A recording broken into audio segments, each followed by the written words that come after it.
financiers locaux pour soutenir la femme.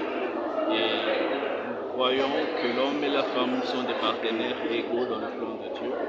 On ne peut pas négliger la situation de la femme. Nous avons la responsabilité de la remettre à sa juste valeur dans le monde. Elle contribue énormément et nous rendons hommage à toutes les femmes. En tant qu'évêque, la chose que j'enseigne, c'est que la famille est importante devant Dieu. L'homme et la femme, comme je l'ai dit tout à l'heure, ils sont égaux.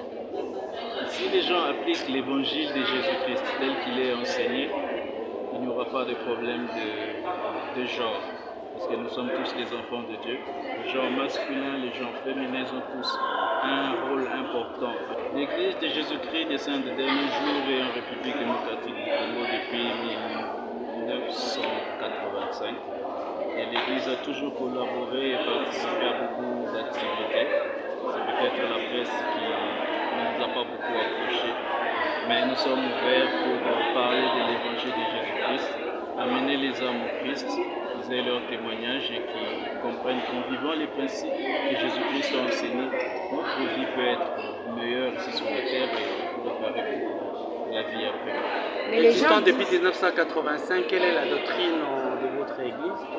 Nous croyons en Dieu le Père éternel, nous croyons en son Fils Jésus-Christ, nous croyons au Saint-Esprit. Mais les gens disent que l'Église de ces derniers jours s'occupe seulement de parler sur Momo et non de Jésus-Christ.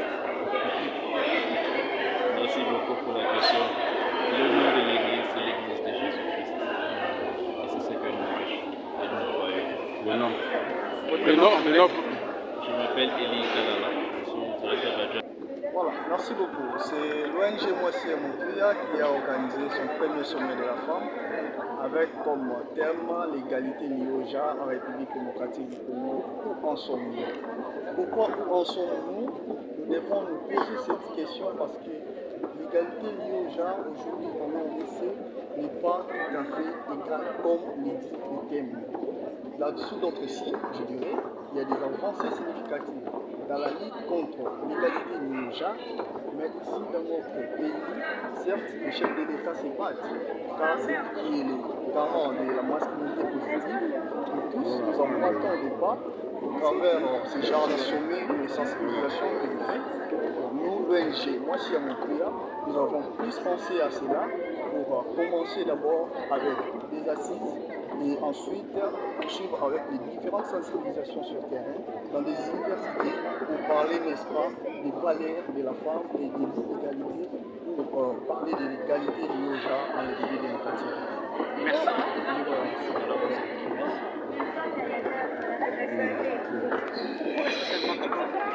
Mais il peut venir au centre.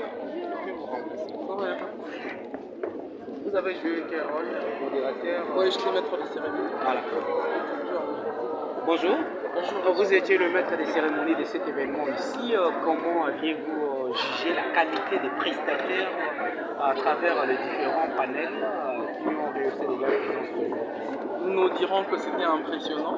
Nous avons vu plus que ce qui avait été prévu et nous comprenons que la femme congolaise a de la valeur. La femme congolaise a de la valeur du moment où les intervenants d'aujourd'hui nous ont apporté des contenus qui nous ont vraiment apporté des interventions enrichissantes, des interventions qui ont de la valeur et qui nous ont aidé, n'est-ce pas, à comprendre mieux ce que nous appelons l'émancipation de la femme et ce que nous appelons l'égalité dans les genres.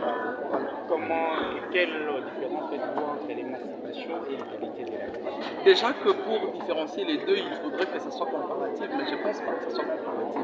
Je pense que ça soit carrément la même chose. Émancipation veut dire une femme qui quitte sous un contrôle et l'égalité des genres, c'est également ça. Les femmes se battent pour leurs droits, je ne dirais pas pour devenir au même pied d'égalité que l'homme, mais une femme veut être une personne humaine dans la société et donc voilà ce que nous pouvons dire. À part entière. À part entière.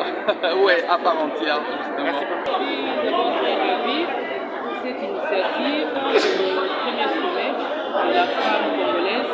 C'est une très belle initiative. Alors, nous sortons avec une satisfaction. Nous sommes vraiment dans la joie. C'est une très bonne chose que nous encourageons et que nous voulons pouvoir demeurer.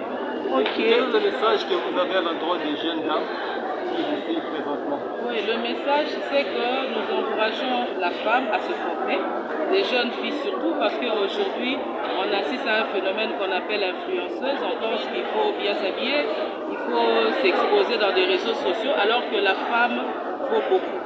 La femme a beaucoup de valeur, elle doit comprendre ce qu'elle vaut, elle doit se former, elle doit être compétitive pour mériter à être placée au même niveau que l'homme. Parce que quand nous voyons, nous allons aux universités, à l'école, il y a et les filles et les garçons. Alors au milieu professionnel, nous avons tendance à constater que les jeunes filles se mettent plus à l'arrière. Donc elles ne veulent pas, elles pensent que être fille, c'est ses formes, c'est son corps, alors qu'il y a la tête aussi qui compte. Alors nous encourageons avec cette initiative aux femmes de vouloir plus se former pour mériter des postes. Parce qu'aujourd'hui on parle de parité, mais dans l'effectivité, on ne le constate pas. Alors on ne peut pas vouloir une chose et son contraire à la fois.